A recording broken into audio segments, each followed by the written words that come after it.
یہی نہیں، وہ اس کی فوٹوز پہ لمبے لمبے تبصرے بھی کر چکا تھا۔ وہ کتنا پاگل تھا، فجر کی باتیں خود سے کیا کرتا تھا۔ زندگی کی چیٹ کلوز کرتے ہوئے جان آسام کی چیٹ اوپن کی تھی۔ اس نام پہ وہ حقیقتاً حیرت کے ساتھ پریشان بھی دکھائی دینے لگی، کیونکہ فجر کی چیٹ پہ یہ نام مینشن تھا۔ حیرت کا جھٹکا تو چیٹ کھولنے کے بعد لگا، تب کی چیٹ بھی اس کے پاس محفوظ تھی جب سامی نے نیا موبائل خریدا تھا۔ تقریباً یہ کوئی 5 سے 6 سال پہلے کی بات تھی۔ سامی، بے ڈھنگے انسان، تمہاری محبت میں تو اتنی پیچیدگی آخر کیسے کر سکتے ہو تم؟ اتنی محبت کیسے؟ فجر کو سمجھ نہ آئی کہ وہ رو کیوں رہی ہے، سامی کی محبت کرنے پر یا محبت کرنے کے انداز پر۔ اس کے یونی سے لوٹنے کا ٹائم ہو چکا تھا، اس لیے لیپ ٹاپ کو اس کی جگہ پر رکھتی چہرہ صاف کرنے کے بعد اپنے کمرے میں چلی آئی، کیونکہ فی الحال وہ کسی سے بات کرنے کی پوزیشن میں نہ تھی۔ مجھے ارشمان کے پاس لے چلو، سجاد عالم نے ضد کی تو ارم خان نے بے بسی سے انہیں دیکھا۔ بابا کیسے لے جاؤں؟ ارشمان موبائل لے کر نہیں گیا، بھابھی ویسے ہی کمرے میں بھول گئی، مجھے کیا پتہ کہ وہ لوگ کہاں ہوں گے۔ جھوٹ بولنے سے پہلے سامنے والے کو غور سے دیکھو، تمہارا باپ کھڑا ہے، چلو اب مجھے کوئی بہانہ نہیں سننا۔ اور ارم خان کو چاروں ناچار چلنا پڑا۔ ظاہرہ چائے بنا رہی تھی جب ڈور بیل ہوئی۔ ارشمان دیکھے گا کون ہے، مگر کوئی جواب نہ پا کر سر کو جھٹکتی خود ہی دیکھنے چلی آئی، اور سامنے ارم خان کے ساتھ سجاد عالم کو دیکھ کر وہ حیران ہوتے ہوئے دروازے سے پیچھے ہٹ گئی۔ کون ہے؟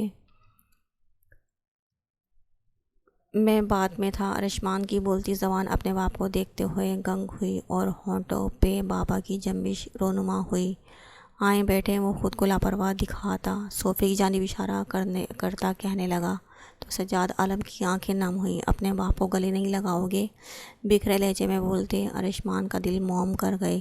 اگلے ہی لمحے وہ ان کو باہوں میں بھرے آنسو بہا رہا تھا۔ یہ خواہش ایسے پوری ہوگی اس نے کبھی نہ سوچا تھا۔ بھابھی ریموٹ کدھر ہے؟ چینل بدلو، یہ ایموشنل سین کچھ زیادہ ہی لمبا ہو گیا ہے، ارم خان نے منہ بسورتے ہوئے کہا تو وہ دونوں مسکراتے ہوئے الگ ہوئے تھے۔ تم کیوں کوئلہ ہو رہے ہو؟ مصنوعی گھڑی سے نوازتے ہوئے پوچھا گیا۔ بابا کبھی مجھے تو یوں گلے نہیں لگایا، میرے تو جب بھی قریب آئے 2-4 لگانے کے لیے ہی آئے۔ تمہیں بھی موقع ملے گا، انتظار کرو، تسلی بخش جواب دیتے ہوئے وہ صوفے پہ بیٹھ گئے اور ظاہرہ مسکراتے ہوئے کچن کی جانب بڑھ گئی۔ مجھے حقیقت بتانی ہے تمہیں، اس کے بعد جو تم چاہو گے وہی ہوگا۔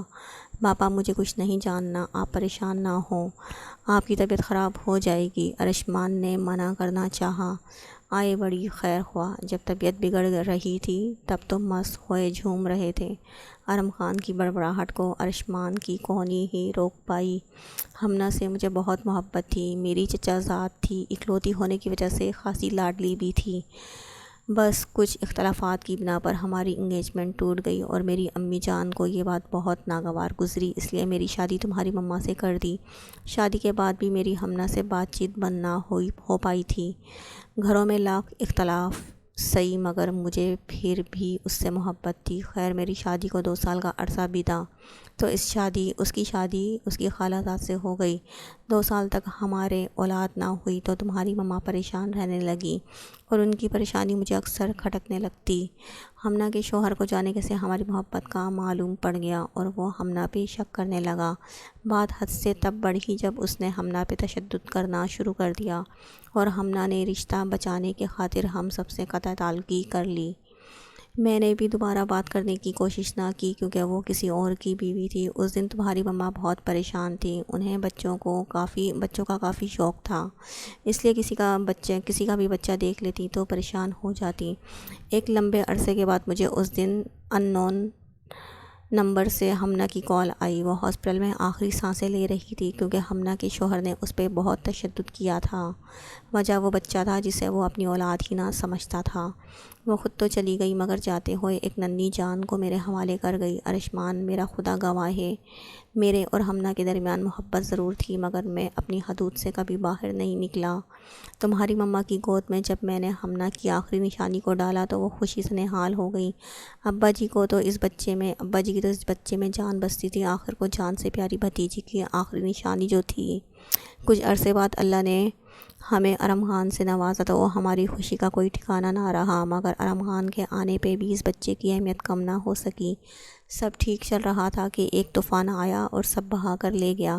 سجاد عالم اپنی زوجہ کے ساتھ ڈنر پہ گئے تھے، جہاں بدنصیبی سے ہمنا کا شوہر مل گیا اور انہیں دیکھتے ہی ان کی ٹیبل پہ چلا آیا۔ کیسے مزاج ہیں؟ تنزیہ پوچھا گیا اور سجاد عالم ناگواری سے سر جھٹک گئے۔ ہمنا کی آخری نشانی کو تو سینے سے لگا رکھا ہوگا، ظاہری سی بات ہے، بیٹا ہے وہ ہمارا۔ جواب بیوی کی طرف سے آیا تو وہ کہا لگا گیا، سوری بھابی، آپ کا نہیں، ہمنا اور سجاد کا۔ کیوں سجاد؟ بتایا نہیں کہ وہ بچہ تم دونوں کے پیار کی نشانی ہے؟ کیا بکواس ہے یہ؟ سجاد عالم نے کرختگی سے پکارا۔ بکواس نہیں، حقیقت ہے۔ اگر وہ میرا بچہ ہوتا تو اب میرے پاس ہوتا۔ تمہارا بچہ تھا تبھی تو ہمنا نے تمہارے حوالے کیا۔ وہ آگ لگا کر خود تو چلا گیا مگر ہمارے رشتے کو جھلسنے کے لیے چھوڑ گیا، کیونکہ تمہاری ماما میرے اور ہمنا کے رشتے کے بارے میں علم رکھتی تھی۔ تمہاری ماما مجھ پہ یقین نہ کر پائیں اور گھر آ کر وہ ہنگامہ کیا کہ سب کو یقین ہو گیا ارشمان میری ہی اولاد ہے۔ اسی نفرت میں وہ اس دنیا سے چلی گئیں، مگر جاتے جاتے میرے دل میں میرے بیٹے کے لیے خلا چھوڑ گئیں، جسے بھرنے کی کوشش میں یہ باپ ہمیشہ ناکام رہا۔ میں چاہ کر بھی تمہیں اپنے قریب نہیں کر پایا، کیونکہ مجھے لگتا تھا اگر میں نے تمہیں اپنے قریب کیا تو سبھی کو لگے گا کہ تم واقعی میری اور ہمنا کی اولاد ہو۔ مجھے معاف کر دو۔ وہ دونوں ہاتھ جوڑتے پشیمان ہونے لگے۔ تینوں نفوس رو رہے تھے اور تینوں ہی نظریں چرا رہے تھے۔ ارشمان نے تڑپ کر ان کے ہاتھوں کو تھامتے ہوئے لبوں سے لگایا تھا، بابا آپ تو میرے محسن ہیں، ورنہ کون کسی کی اولاد کو یوں پیار دیتا ہے؟ خبردار جو آج کے بعد ایسی بات تمہاری زبان سے نکلی، تم میری اولاد ہو، میرا غرور ہو، میرے جگر کا ٹکڑا ہو۔ تمہارے بغیر تو یہ بوڑھا باپ کچھ بھی نہیں۔ بھابی جوس وغیرہ پلائیں، مجھے تو پانی کی کمی ہو گئی ہے۔ ارم خان نے ہانک لگائی تو کچن میں آنسو بہاتی ظاہرہ ہوش میں آئی، جو سجاد عالم کی باتوں کے زیر اثر آنسو بہانے میں مگن تھی۔ دفع ہو جاؤ، کچن میں کین پڑا ہے، وہی منہ کو لگا لو۔ صحیح ہے بھائی، صلح ہو گئی تو وہ چولہے کو بھول گئے۔ اگر میں بابا کو نہ لاتا تو پھر؟ مجھے یاد آیا، تمہیں یہاں کی بھنک کیسے پڑی؟ ارشمان نے یاد آنے پہ پوچھا۔ ہم تو دشمنوں کی بھی خبر رکھتے ہیں، تم تو پھر بھی اپنے ہو، وہ ایک ادا سے بولا۔ زیادہ ڈرامے مت کرو اور سیدھی طرح بکو۔ تابش آیا تھا تمہارے سسرالیوں کو لے کر، مت پوچھو کیسے جان چھڑوائی مجھ سے آپا سے۔ خیر میں نے کہا کہ ارشمان میٹنگ کے لیے گیا ہے، وہ بھی کروڑوں کی ڈیل کرنے کے لیے، مگر تابش ذرا نہ چونکا اور نہ ہی کوئی سوال کیا کہ کہاں گیا ہے، کس کے ساتھ ڈیل تھی۔ بس پھر اس کا نہ چونکنا مجھے چونک آ گیا۔ میں اس کے پیچھے پڑ گیا تو اسے بتانا ہی پڑا کہ وہ گھر جمائی کی سیٹ پہ ہے، کیونکہ اس کے فلیٹ پہ در بدر لوگوں نے قبضہ کر لیا ہے۔ بڑی پہنچی ہوئی چیز ہو تم۔ ارشمان نے سرنامے ہلاتے ہوئے دل میں اسے داد دی۔ بس جی، چپے چپے کا پانی پی رکھا ہے۔ وہ گردن اکڑا کر کہنے لگا۔ سونیا کے علاوہ سبھی افراد لان میں بیٹھے تھے جب چوکیدار نے لفافہ لا کر ٹیبل پہ رکھا۔ یہ سونیا بی بی کے لیے دے کر گئے ہیں۔ ہمدان صاحب نے پریشان ہوتے ہوئے لفافہ کھولا، مگر کاغذات پہ پڑھتے ہی ان کی نظر، ان کا وجود بے جان ہوا تھا۔ ہمدان افندی کی طبیعت یکدم اتنی بگڑی کہ انہیں ہاسپٹل لے جانے کی نوبت آن پہنچی۔ ڈاکٹر سے ملنے والی خبر نے سبھی کے دل لرزا دیے۔ ہمدان افندی کو فالج کا اٹیک ہوا تھا، جس وجہ سے ان کا دایاں حصہ ناکارہ ہو چکا تھا، جس کے وقت کے ساتھ ٹھیک ہونے کی ڈاکٹرز نے بھرپور تسلی دی تھی۔ سونیا سو کر اٹھی تو لاؤنج میں چھائی معمول سے زائد خاموشی پہ تسبیح من کے برق رفتاری سے گراتی دادی سے وجہ دریافت کی۔ تمہارا باپ ہاسپٹل میں ہے اور تم مجھ سے پوچھ رہی ہو کہ ہوا کیا ہے؟ دادی برہم ہوئی سونیا کی لاپرواہی پہ۔ میں سو رہی تھی، میرے تو فرشتوں کو بھی علم نہیں کہ یہاں کیا ہوا ہے۔ پریشانی سے بڑبڑاتے ہوئے زونی کو کال ملائی تھی، کیا ہوا ہے بابا کو؟ چھوٹتے ہی پوچھنے لگی اور اپنی امی کے منع کرنے پہ زونی نے جھوٹ کا سہارا لیا کہ بی پی شوٹ کر گیا تھا، اب ان کی حالت قدرے بہتر ہے۔ اچھا مجھے ہاسپٹل کا نام بتاؤ، میں آتی ہوں۔ سونیا کو تسلی نہ ہوئی تھی۔ ہم کچھ دیر بعد واپس آ جائیں گے، تم گھر پہ ہی رکو، تائی نے موبائل پکڑتے ہوئے دو ٹوک انداز میں کہا تو وہ خاموشی سے کال بند کر گئی۔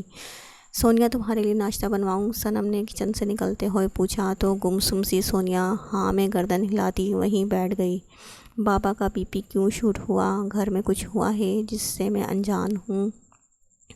سونیا نے کھوج لگاتے ہوئے صنم سے پوچھا، ارے کچھ نہیں ہوا، ناشتہ کرتے وقت اچانک ہی ان کی حالت بگڑ گئی، اب وہ ٹھیک ہیں، بات ہوئی ہے میری سلجوق سے، انہوں نے تسلی آمیز انداز میں کہتے ہوئے سونیا کو پریشانی سے نکالنے کی کوشش کی، جس میں کافی حد تک وہ کامیاب بھی رہیں۔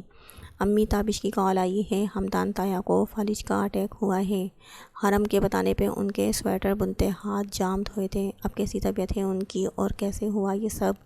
وہ تو چنگے بھلے تھے۔ سفینہ بیگم ایک ہی سانس میں کئی سوال کر گئیں۔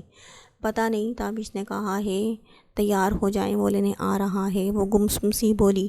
دونوں کے ساتھ غلط کرنے والوں پہ برا وقت آ گیا ہے، حرم دل میں ہی سوچ پائی۔ زبان سے ادا کرنے کے بعد اس کا خود کا برا وقت شروع ہو جانا تھا۔ تابش، میرے بابا ٹھیک ہو جائیں گے نا؟ زونی نے سسکتے ہوئے پوچھا۔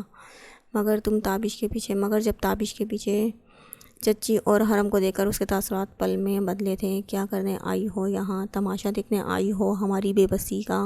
اس کے بلند آواز میں چلانے پہ آس پاس سے گزرتے چند لوگ بھی پل کو حرم کی طرف متوجہ ہوئے تھے۔ کیا ہو گیا ہے تمہیں؟ کیوں پاگلوں کی طرح چلا رہی ہو؟ سلجوق نے ڈپٹتے ہوئے پوچھا تو زونی نے روتے ہوئے ہاتھ مروڑ دی، حرم کی جانب اشارہ کیا۔ دیکھیں، یہ میری بے بسی کا مذاق اڑانے آئی ہے۔ میں تمہاری بے بسی کا مذاق کیوں بناؤں گی؟ حرم نے تعجب سے پوچھنا ظاہری سی بات تھی۔ آفندی ہاؤس کے مکینوں کو تڑپتے دیکھ کر صرف تم ہی خوش ہو سکتی ہو، ہم تو تمہارے ازل سے دشمن ہیں، اور دشمن کیوں ہیں یہ بھی تمہیں بخوبی علم ہوگا، اس نے ناگواری سے جواب دیا۔ تم یہاں فائٹ کرنے آئی ہو؟ تائی نے زونی کو چپ کرواتے ہوئے پوچھا۔ میں یہاں ہتھیاروں سمیت تو نہیں آئی جو میرے لڑائی کرنے کی نشاندہی ہو رہی ہے، میں تو تایا ابو کی طبیعت دریافت کرنے آئی تھی۔ کر لی ہے دریافت تو اب یہاں سے دفع ہو جاؤ، زونی تڑپ کر چلائی تو حرم نے بے بسی سے اپنی ماں کو دیکھا جو سر جھکائے کھڑی تھی۔ ہم تایا ابو سے مل کر ہی جائیں گے، پہلے کبھی تو تمہیں تایا کی یاد نہیں آئی، اب بڑی فکر ہو رہی ہے ان کی۔ زونی بس کر دو، یہ ہاسپٹل ہے، تماشا مت بناؤ۔ تابش کے صبر کا پیمانہ لبریز ہوا تو وہ دانت پیستے ہوئے منمنایا، تم بھی تو ان کے ہی خیر خواہ ہو، یہاں کھڑے تو بس ناٹک کر رہے ہو، اس لیے بہتر ہوگا لے جاؤ اسے یہاں سے، مجھے نفرت ہے اس کی شکل سے، اس کے وجود سے۔ چلو حرم، بد دماغ لوگوں سے بحث کرنے سے ہمیں گریز برتنی چاہیے۔ وہ ایک بیزار نگاہ زونی پہ ڈالتا واپس پلٹ گیا تو حرم کو بھی چاروں ناچار سفینہ بیگم کے ساتھ واپس جانا پڑا۔ دادا اپنے کمرے میں بیٹھے فیملی فوٹو میں موجود ارشمان کی بچپن کی تصویر کو انگلی کے پور سے چھو رہے تھے جب کوئی دروازہ کھولتے ہوئے کمرے میں داخل ہوا۔ دادا نے اچنبھے سے پلٹ کر آنے والے کو دیکھا۔ ارشمان! ان کے کانپتے ہونٹوں سے کمرے میں داخل ہونے والے نفس کا نام ادا ہوا تھا۔ ارشمان نے ان کے قریب آنا چاہا جس پہ وہ سختی سے منع کر گئے۔ دادا! وہ بے بسی سے پکار اٹھا، مت کہو مجھے دادا، نہیں ہوں میں تمہارا دادا، اگر میں تمہارا دادا ہوتا تو مجھے یوں التجائیں کرتے چھوڑ کر نہ جاتے۔ دادا تب مجھے کچھ سمجھ نہیں آ رہا تھا، مجھے معاف کر دیں، معافی تلافی تو اپنوں میں ہوتی ہے۔ دادا میں بھی تو آپ کا ارشمان ہوں نا؟ وہ تڑپ اٹھا، اگر اپنا سمجھتے تو رخ موڑ کے نہ جاتے، تمہیں یہ دادا بھی غیر لگے جنہوں نے ساری زندگی تم سے محبت کی؟ اچھا نا، پہلی اور آخری غلطی سمجھ کر معاف کر دیں۔ اپنے اس نالائق پوتے کو وہ ان کے پیروں میں بیٹھتا منت بھرے لہجے میں بولا، تمہیں ایک دفعہ بھی اس بوڑھے دادا کا خیال نہ آیا؟ وہ نہ چاہتے ہوئے بھی گلا کر گئے، ارشمان خود کو بھول سکتا ہے مگر آپ کو کبھی نہیں، یہ بات آپ بھی اچھے سے جانتے ہیں۔ لاڈ سے کہتے ہوئے ان کے ہاتھوں پہ بوسہ دیا تھا۔ اگر صلح صفائی ہو چکی ہو تو ہم اندر تشریف لے آئیں؟ ارم خان نے دروازے سے جھانکتے ہوئے پوچھا۔ تم ہر جگہ پکے آم کی طرح ٹپکنا اپنا فرض سمجھتے ہو؟ ارشمان نے اسے گھرکا تو وہ بتیسی کی نمائش کرتا کمرے میں چلا آیا جس کے پیچھے سبھی افراد کمرے میں داخل ہوئے۔ دادا، آپ ٹھیک ہی کہتے تھے کہ اس گھر میں رونق آپ کے بڑے پوتے کی وجہ سے ہے، ورنہ ارشمان بھائی کے بغیر تو سب ادھورا لگ رہا تھا۔ سبھی اپنے اپنے کمروں میں منہ لٹکائے بیٹھے تھے۔ سبیکا نے چہکتے ہوئے کہا تو ارشمان نے گلا کھنگارتے ہوئے ارم خان کو متوجہ کیا جو ظاہرہ کو جانے کون سے جھوٹ سے لطف اندوز کر رہا تھا۔ اپنے لیے ایسے جملات روز سننے کو ملتے ہیں۔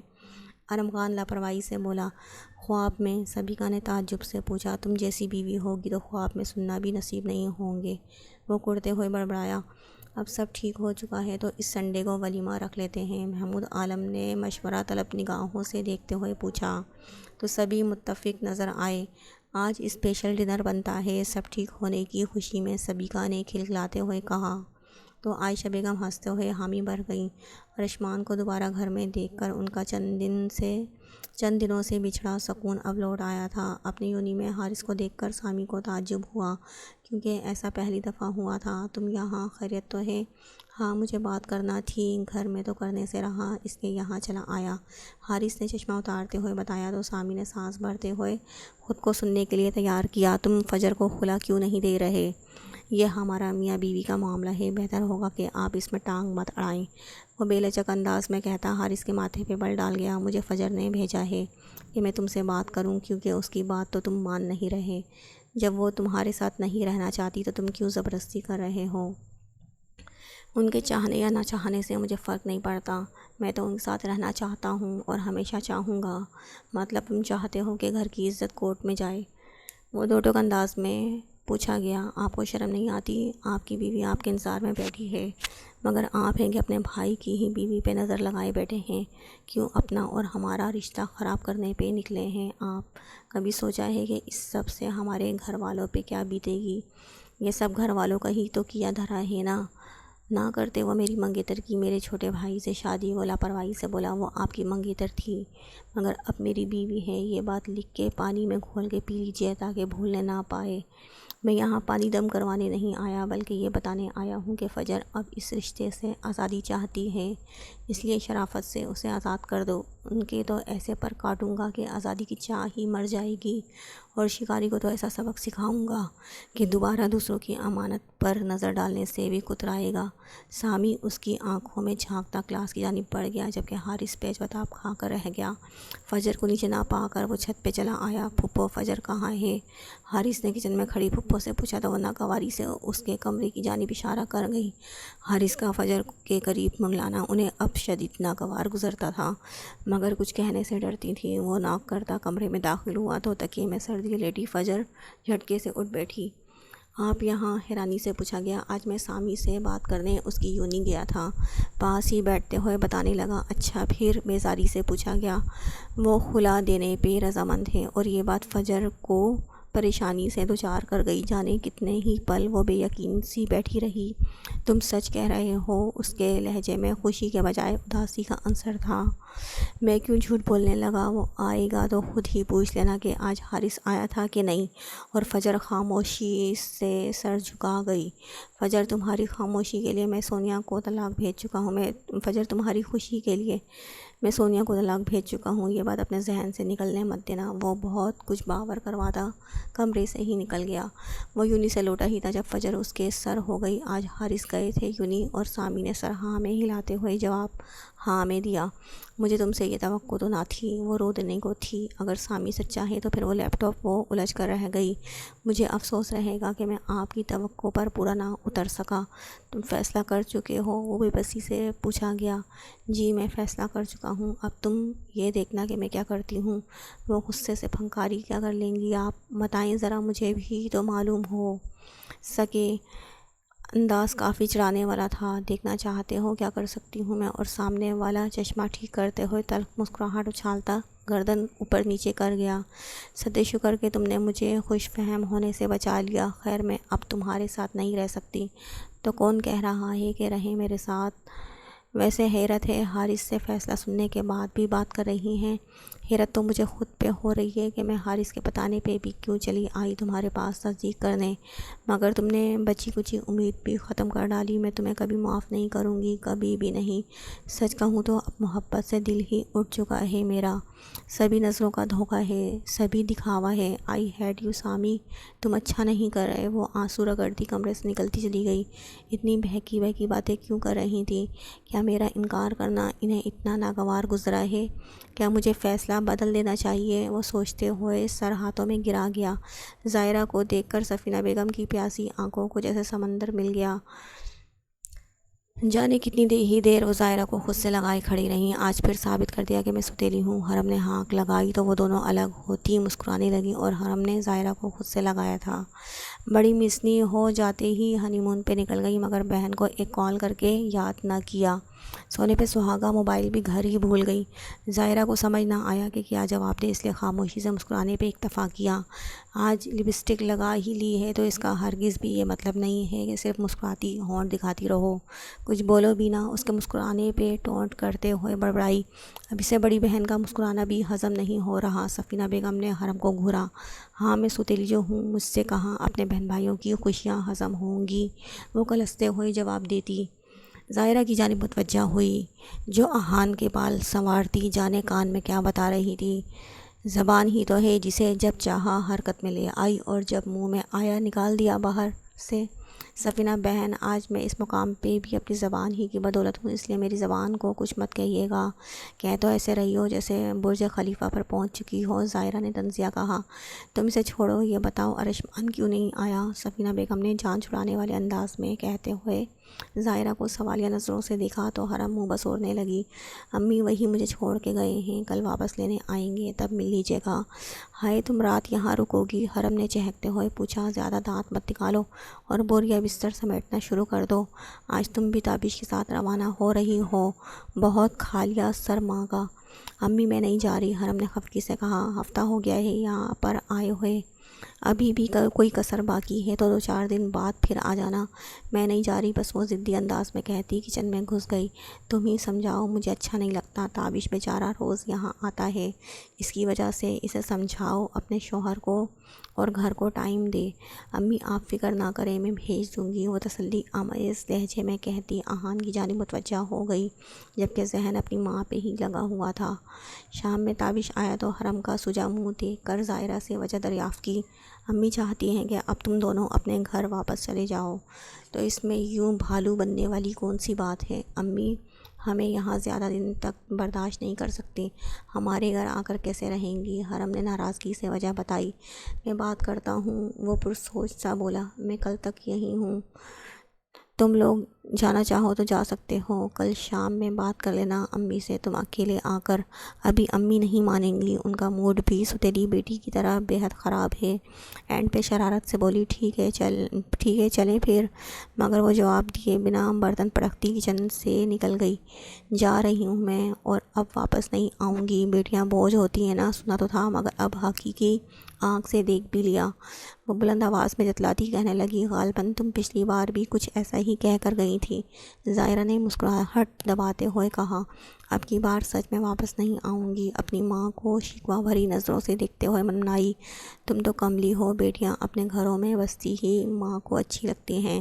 سفینہ بیگم نے اس کے نم نینوں کو دیکھتے ہوئے سمجھانا چاہا، مجھے پہلے علم ہوتا تو کبھی شادی ہی نہ کرتی۔ وہ روتے ہوئے گھر سے ہی نکل گئی تو سفینہ بیگم نے لاچاری سے تابش کو دیکھا، ذرا جذباتی ہو رہی ہے، ٹھیک ہو جائے گی۔ وہ انہیں دلاسا دیتا حرم کے پیچھے لپکا تھا۔ نئی شادی ہوئی ہے دونوں کی، اسے چاہیے کہ اپنے شوہر کو وقت دے، سفینہ بیگم نے افسردگی سے کہا تو ظاہرہ انہیں گلے سے لگا گئی۔ آپ فکر کیوں کرتی ہیں، سب ٹھیک ہو جائے گا۔ شام میں حمدہ نافندی کو لے کر گھر آئے تو سونیا کو دھچکا لگا اپنے باپ کو ویل چیئر پہ دیکھ کے۔ بابا، وہ منہ پر دونوں ہاتھ رکھتی صدمے کی سی کیفیت میں منمنائی تو چھوٹی تائی نے سسکتے ہوئے اسے گلے سے لگایا۔ مما، یہ سب کیسے؟ آپ سب مجھ سے جھوٹ بولتے رہے تھے کہ بابا ٹھیک ہے، یہ سب بیکاز آف یو ہوا ہے، بڑی تائی نے سلگتے ہوئے کہا تو چھوٹی تائی نے انہیں چپ رہنے کا اشارہ دیا۔ کیا مطلب؟ سونیا نے ناسمجھی سے پوچھا۔ حارث نے ڈیورس پیپر بھجوائے تھے مارننگ میں، جسے سی کر کے تمہارے فادر کی یہ کنڈیشن ہوئی۔ کتنا ٹیل کیا تھا کہ سونیا مت بناؤ اس کے ساتھ ریلیشن، مگر تمہارے ہیڈ پہ تو عاشقی کا بھوت سوار تھا۔ ان کی باتیں سونیا کے پاؤں تلے سے زمین کھینچ گئیں۔ حارث نے مجھے طلاق دے دی، اس کے دماغ پہ تو یہی بات نقش کر چکی تھی۔ سونیا سنبھالو خود کو، ابھی ایک ہی طلاق بھیجی ہے، اور ویسے بھی تمہیں طلاق کیسے ہو سکتی ہے؟ تم تو ماں بننے جا رہی ہو اس کے بچے کی۔ ماں، حارث نے مجھے وہ بے یقین سی جملہ بھی مکمل نہ کر پائی۔ کچھ نہیں ہوا سونیا، دیکھو اپنے بابا کو، وہ کتنے پریشان ہیں تمہارے لیے، ڈاکٹر نے انہیں اسٹریس لینے سے منع کیا ہے، اور تم رو کر انہیں مزید پریشانی میں دھکیل رہی ہو۔ صنم نے اپنی سانس پہ افسوس کرتے ہوئے سونیا کی کمر سہلاتے ہوئے سمجھانا چاہا، جو غائب دماغی سے سب کو تک رہی تھی۔ چلو ہم کمرے میں چلتے ہیں۔ صنم چھوٹی تائی کے ساتھ اسے کمرے میں لے کر آئی۔ چچی آپ یہاں رکیں، میں اس کے لیے جوس جوس بنا کر لاتی ہوں، کیسے رنگ پیلا ہو گیا ہے اس کا۔ وہ افسردگی سے سونیا کو دیکھتی کمرے سے نکل گئی۔ اسے سونیا اچھی لگتی تھی کیونکہ اس نے کبھی صنم کے ساتھ بدتمیزی نہ کی تھی۔ اس چھوٹی سی لڑکی کو بے حال دیکھ کر اسے دلی تکلیف پہنچی تھی۔ وہ جوس بنا رہی تھی جب سلجوق کچن میں آیا۔ ایک کپ چائے پلا دو، قسم سے سر درد سے پھٹ رہا ہے۔ ابھی بنا دیتی ہوں، بس یہ جوس سونیا کو دے آؤں، جلدی آنا، میں ادھر ہی انتظار کر رہا ہوں۔ وہ چیئر گھسیٹ کر بیٹھ گیا۔ اسے جوس دے کر آنے کے بعد صنم نے قہوے کے لیے پانی رکھتے ہوئے سلجوق کو دیکھا، جو ٹیبل پہ رکھی بازو پر سر ٹکائے بیٹھا تھا۔ سر میں زیادہ درد ہے کیا؟ اس کے کندھے دباتے ہوئے نرمی سے پوچھا گیا۔ وہ گردن موڑ کے پل کو مسکرا دیا۔ آج زونی نے ہاسپٹل میں ہنگامہ کر دیا اور مما نے، میں سچ کہوں تو مجھے زونی میں اپنی مما کا عکس دکھائی دیتا ہے، وہ تھکا سا بولا۔ اب کیا ہو سکتا ہے؟ جب عادت میں ڈھل رہی تھی تبھی روکنا چاہیے تھا۔ وہ ابلتے قہوے میں دودھ ڈالنے لگی۔ ویسے اچھا ہی ہوا تابش حرم کو لے کر الگ گھر میں شفٹ ہو گیا، ورنہ روز یہاں ہنگامہ ہوا کرنا تھا۔ سلجوق نے سوچتے ہوئے کہا، زونی کی شادی کر دیں، ابھی بھی وقت ہے، سدھر جائے گی۔ آپ کے گھر میں نہیں رہتی جو مجھے یہاں سے نکالنے کا سوچ رہی ہیں آپ؟ زونی نے کچن میں قدم رکھتے ہوئے کرختگی سے کہا۔ تو چائے ہلاتی صنم نے پریشانی سے مڑ کر دیکھا۔ زونی، میرا وہ مطلب نہیں تھا۔ وہ فکر مندی سے سلجوق کو دیکھنے لگی۔ آپ کا ہر مطلب اچھے سے جانتی ہوں، میرے معاملات سے دور رہیں، ورنہ تائی سے کہہ کر آپ کو ہی یہاں سے رخصت کروا دوں گی۔ تنبیہ کرتے انداز میں بولی، ذرا بات کرنے کا سلیقہ سیکھ لو تم بھی زونیا، دوبارہ میری بیوی سے اس انداز میں بات مت کرنا ورنہ بہت برا پیش آؤں گا۔ وہ نفرت سے کہتا کچن سے نکل گیا اور صنم بھی چائے سے بھرا مگ تھامتی غصے سے بھری زونی کے قریب سے گزرتی اپنے میاں کے پیچھے چل دی۔ چچی، آپ میرے ساتھ چلیں پلیز، تابش نے انہیں فورس کرتے ہوئے کہا، مگر ان کی نہ ہاں میں نہ بدلی۔ زائرہ نے بھی بار بار سمجھانا چاہا مگر ان کی خودداری بیچ آ گئی۔ چچی، آپ اپنے بیٹے کے گھر میں بھی نہیں جائیں گی؟ تابش نے انہیں ایموشنل کرنا چاہا۔ دیکھو تابش، میں اس عمر میں کسی پہ بوجھ نہیں بننا چاہتی، تم مجھے مجبور مت کرو۔ امی، آپ اکیلی یہاں کیسے رہیں گی؟ زائرہ نے آخری کوشش کرنا چاہی۔ برسوں سے رہ رہی ہوں یہاں پہ، یہ محلہ میرے لیے خاندان کی طرح ہے، میں اس گھر کو چھوڑ کر کہیں نہیں جاؤں گی۔ چچی، گھر میں سارا دن حرم اکیلی رہتی ہیں، آپ پاس ہوں گی تو میری ٹینشن بھی کم ہو جائے گی۔ لوگ کیا کہیں گے کہ مائیں جہیز دیتی ہیں، مگر سفینہ جہیز میں خود ہی ساتھ چلی گئی، لوگوں کی ایسی تیسی۔ تابش نے لفظوں پہ زور دیتے ہوئے لوگوں کو دانتوں تلے ہی پیس ڈالا۔ میں نہیں جا رہی، بحث ختم کرو سب۔ وہ سر جھٹکتی گھر سے ہی نکل گئی اور تابش نے لاچاری سے زائرہ کو دیکھا۔ تم حرم کے پاس جاؤ، میں ارشمان سے بات کر کے آج ادھر ہی رک جاؤں گی۔ کب تک ایسے چلے گا؟ پتھر کو پگھلتے پگھلتے وقت لگے گا، 2-4 دفعہ منت سماجت کریں گے تو امی مان ہی جائیں گی۔ وہ تسلی دیتے ہوئے ارشمان کا نمبر ملانے لگی۔ اچھا، میں نکلتا ہوں، وہ چارپائی چھوڑتے ہوئے بولا، مگر کچھ یاد آنے پہ پلٹا، تمہیں چاچو کے بارے میں کسی نے بتایا؟ ہاں، مجھے امی نے بتایا تھا، کل جاؤں گی ارشمان کے ساتھ تایا ابو سے ملنے۔ اور وہ سر ہلاتا دروازے کی جانب بڑھ گیا۔ ڈیئر وائفی پہ ڈھیر سلامتی موبائل کے اسپیکر سے پرجوش آواز برآمد ہوئی تو زائرہ کے لب مسکرائے۔ وائفی کے ڈیئرسٹ ہبی پہ بھی ڈھیر سلامتی، دو بدو جواب دیا گیا۔ لگتا ہے ہماری یاد ستا رہی تھی، میں بس نکلنے ہی والا ہوں تمہیں لینے کے لیے۔ آپ کو جو لگتا ہے وہ سراسر غلط ہے اور مجھے لینے مت آئیے گا۔ ہیں کیوں نہ آؤں؟ کیونکہ میرا ارادہ آج امی کی طرف ہی رکنے کا ہے۔ نہ کرو یار، میں کیسے رہوں گا جیسے رہ رہے ہیں؟ فوراً سے بتایا گیا۔ تمہیں کیا خبر؟ اے بے خبر، کیسے گزرتے ہیں میرے شام و سحر؟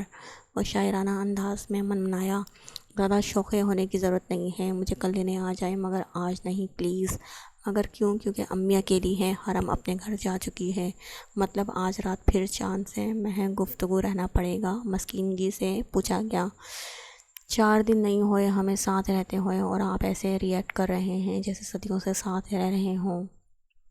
مجھے تو ایسا ہی گمان ہوتا ہے کہ جیسے صدیوں سے ساتھ رہتے ہیں، جیسے میں ایک لمبے عرصے سے تمہیں جانتا ہوں اور اس قدر جان گیا ہوں کہ خود کو بھولنے لگا ہوں۔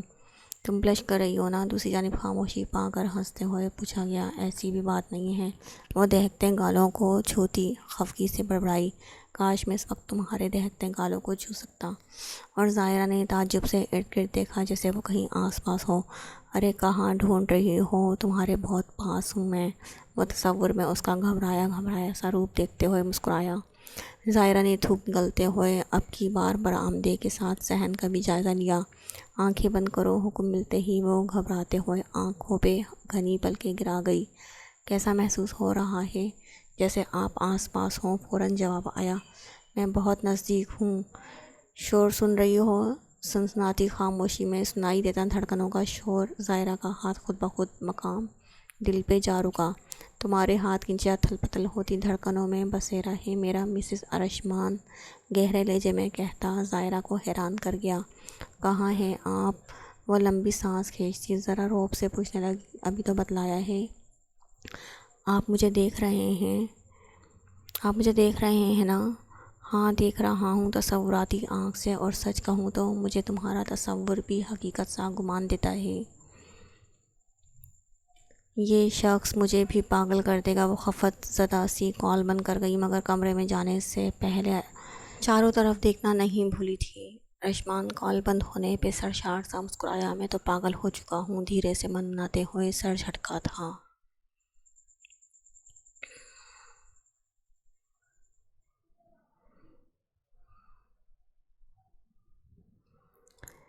اس طرح منہ تو مت لٹکاؤ، تابش نے اس کی خاموشی پہ چڑھتے ہوئے کہا۔ تم نے مجھے یقین دلایا تھا کہ امی کو منا لو گے۔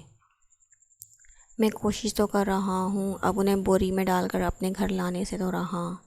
تمہاری باتیں محض باتیں ہی ہوتی ہیں، صبر بھی کوئی چیز ہے، کسی چیز کا نام ہوتا ہے جو کہ تم میں بالکل نہیں ہے۔ تم چاہتی ہو جیسا چاہو ویسا فوراً سے ہو جائے، مگر ایسا ہوتا نہیں، وقت لگتا ہے ہر کام میں۔ مجھے تمہاری فلاسفی سے کوئی سروکار نہیں ہے، وہ غصے سے کہتی سر جھٹک گئی۔ تابش کے ماتھے پہ بل پڑے تھے۔ اس سے پہلے وہ بھی جلی کٹی سنا تھا، اس کا موبائل رنگ ہوا اور اسکرین پہ رنگ کرتا مما کا نام دیکھتے ہوئے فوراً سے کال پک کی۔ جی مما، وہ کال اسپیکر پہ لگاتے ہوئے بولا۔ کہاں ہو؟ ماں میں فلیٹ پر ہی ہوں، خیریت ہے نا؟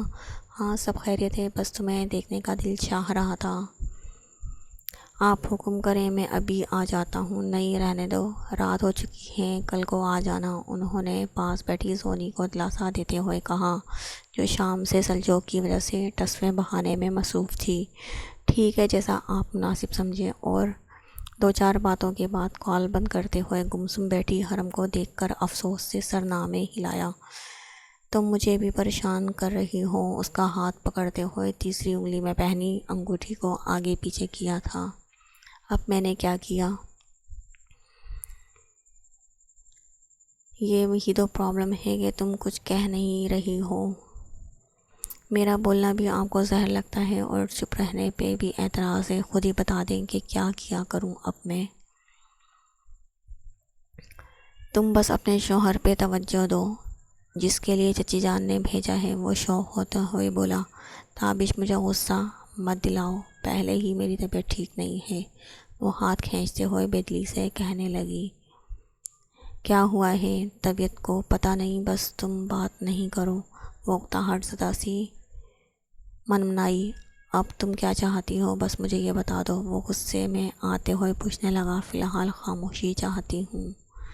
پھر تہہ خانے میں چھوڑ آؤں؟ کوئی تہہ خانہ نہیں ہے یہاں، پورا گھر چھان چکے ہوں۔ بڑی ہمت دکھائی ہے اس معاملے میں، وہ طنزیہ کہتا سونے کے لیے لیٹ گیا۔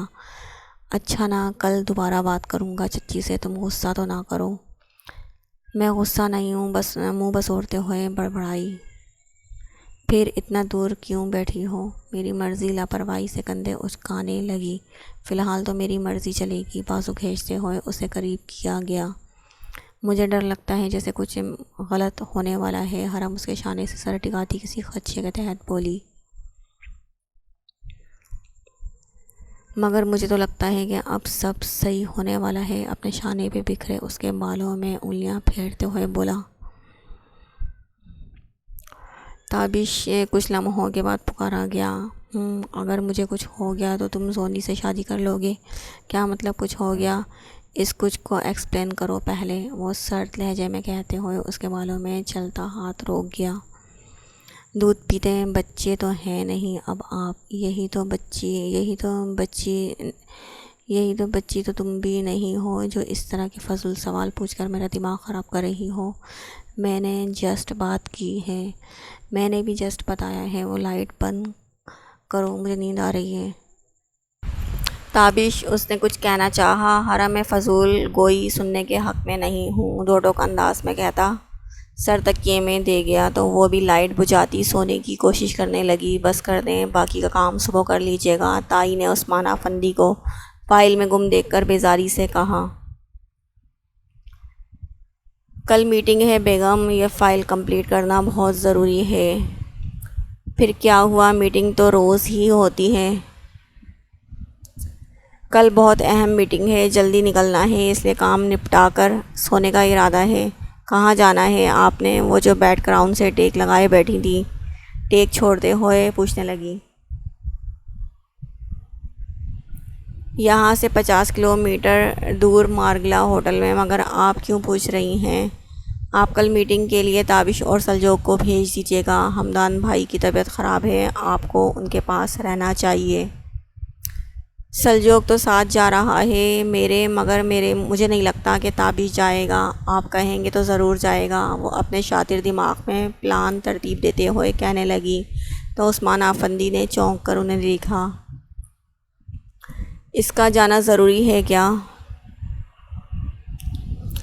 یہی سمجھ لیں اب، اور آپ نے ہر حال میں تابش کو بھیجنا ہے۔ عثمان افندی ہنکارا بھرتے ہوئے سر ہاں میں ہلا گئے۔ ماما، آتے ہوئے دیر ہو جائے گی، حرم گھر میں اکیلی ہے۔ تابش نے انکار کرنا چاہا۔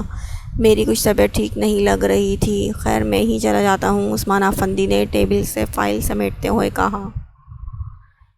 نہیں، آپ رہنے دیں، میں ہی چلا جاؤں گا، تابش نے کہتے ہوئے حرم کو کال ملائی تاکہ اسے آگاہ کر سکی۔ کب سے کال کر رہا ہوں، کہاں تھی تم؟ کئی کالز کرنے کے بعد کال اٹھائے جانے پہ اسے غصہ آنے لگا تھا۔ موبائل کمرے میں تھا اور میں کچن میں کام کر رہی تھی۔ میں اسلام آباد سے باہر جا رہا ہوں میٹنگ کے سلسلے میں، لہٰذا دروازہ بند کر لینا، مجھے دیر ہو جائے گی۔ دروازے بند ہی ہیں، اب دروازے کے بیچ کرسی رکھ کے بیٹھے تو رہی، اسے غصہ ہی آ گیا۔ اتنی فضول سی بات کرنے کے لیے اتنی کالز کی ہیں، تم کچھ زیادہ ہی چڑچڑی نہیں ہو رہی؟ تابش نے تیوری چڑھاتے ہوئے پوچھا۔ تم بھی تو بات کرنے سے پہلے سوچ لیا کرو۔ مجھے گھر آنے دو، پھر ہر بات سوچ سمجھ کر ہی منہ سے نکالوں گا، اور یہ جو ہر بات پہ ناک منہ بناتی ہو یہ بھی اچھے سے سیٹ کروں گا۔ پھر پہلے گھر آ کر مجھے ہی سیٹ کر لو نا، وہ طنزیہ کہنے لگی۔ تھوڑا انتظار کرو، تمہاری طبیعت اچھے سے سیٹ کروں گا، اور اس کی بات سنے بغیر کال ہی بند کر گیا۔ آیا بڑا مجھے سیٹ کرنے والا وہ، ہنکارا بھرتے ہوئے موبائل بیڈ پہ اچھالتی خود بھی اوندھے منہ بیڈ پر گر گئی۔ دوپہر میں سر درد بڑھنے لگا تو حرم نے چائے بنانے کا سوچا، ابھی کچن کی جانب قدم ہی بڑھائے تھے جب ڈور بیل سنائی دی۔ اس ٹائم کون آ گیا؟ حرم نے سوچتے ہوئے قدم گیٹ کی طرف بڑھائے اور دائی کے ساتھ زونی کو دیکھ کر اس کی چھٹی حس بیدار ہوئی تھی۔ زبردستی مسکراتے ہوئے دونوں کو اندر آنے کی جگہ دیتی گیٹ بند کرنے لگی۔ تابش نے بتایا تم اکیلی ہو تو سوچا چلی جاؤں تمہارے پاس۔ زونی گھر میں بھائی صاحب کی وجہ سے پریشان ہو رہی تھی، اس لیے اسے بھی ساتھ لے آئی۔ بہت اچھا کیا آپ نے، وہ خوش دلی سے کہتے ہوئے دونوں کو لاؤنج میں لے آئی۔ گھر تو تمہارا بہت اچھا ہے، زونی نے تعریفی انداز اپناتے ہوئے آس پاس کا جائزہ لیا۔ میں چائے لاتی ہوں، حرم نے کہتے ہوئے کچن کی جانب جانا چاہا جب زونی نے اسے روکا۔ حرم، میں نے تمہارے ساتھ بہت غلط کیا، تمہیں ہمیشہ نیچا دکھانا چاہا، اس سب کے لیے میں بہت شرمندہ ہوں، پلیز تم مجھے معاف کر دو۔ حرم کو لگا اسے سننے میں غلطی ہوئی ہے، اس لیے منہ کھولے سب سمجھنے کی تگ و دو کرنے لگی۔ تمہیں لگ رہا ہوگا کہ میں مذاق کر رہی ہوں، مگر یہی حقیقت ہے۔ غلطی صرف تمہاری نہیں، غلطی میری بھی ہے، میں نے بھی تمہارے ساتھ اچھا نہیں کیا، تم بھی مجھے معاف کر دو۔ حرم کو بھی اپنی زبان درازی یاد آنے لگی تو پل میں معذرت کر گئی۔ غلط تو میں کرتی آئی ہوں ہمیشہ سے، تم مجھے بھی معاف کر دو۔ تائی کی مسکینیت سے کہنے پہ حرم کے دل کو کچھ ہوا۔ تائی امی آپ ایسی باتیں مت کریں پلیز، چلیں آپ دونوں صلح صفائی کر لیں، میں سب کے لیے چائے بنا کر لاتی ہوں، اور حرم تم پی کے بتانا کہ میں چائے کیسے بناتی ہوں۔ وہ دوستانہ انداز اپناتی کچن کی جانب بڑھ گئی تو حرم کو بھی اسے روکنا بہتر نہ لگا۔ تم تابش کو سمجھاؤ نا کہ وہ واپس آ جائے آفندی ہاؤس۔ تم یقین کرو حرم، میرا دل بے چین رہتا ہے، تم جب ماں بنو گی تب میری تکلیف کا اندازہ ہوگا۔ تائی امی آپ فکر نہ کریں، تابش آئے گا تو میں سمجھاؤں گی۔ وہ ان کے ہاتھوں پہ اپنے ہاتھ سے تھپکی دیتی بولی تو وہ ہاں میں سر ہلا گئی۔ زندگی میں پہلی دفعہ تینوں نے خوشگوار ماحول میں چائے پی تھی، مگر چائے پینے کے چند منٹ بعد ہی حرم غنودگی میں جانے لگی، دماغ کے ساتھ پورا جسم سن ہوتا محسوس ہونے لگا۔ تم ٹھیک ہو؟ زونی نے مکاری چھپاتے ہوئے معصومیت سے پوچھا تو حرم زبردستی مسکراتی سر ہاں میں ہلا گئی۔ چند پل مزید گزرنے کے بعد وہ ہوش و خروش سے بیگانی ہو گئی تو دونوں کے چہروں پر کمینگی سی مسکراہٹ در آئی۔ پلان اے تو کامیاب رہا، بس اب پلان بی کامیاب ہونا باقی ہے۔ تائی نے صوفہ چھوڑ کر قمیص کی سلوٹیں نکالتے ہوئے کہا تو وہ کپ اٹھاتی کچن میں چلی گئی۔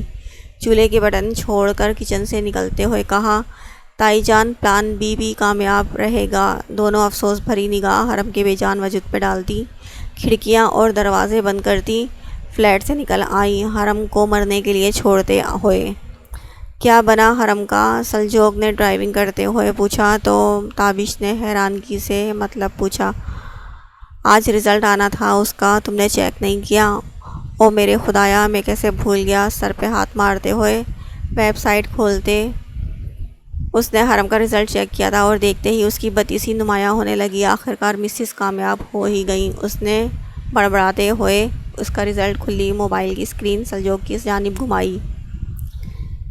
1061 مارک پہ نظر پڑتے ہی سلجوق کے ہونٹ بھی مسکائے تھے۔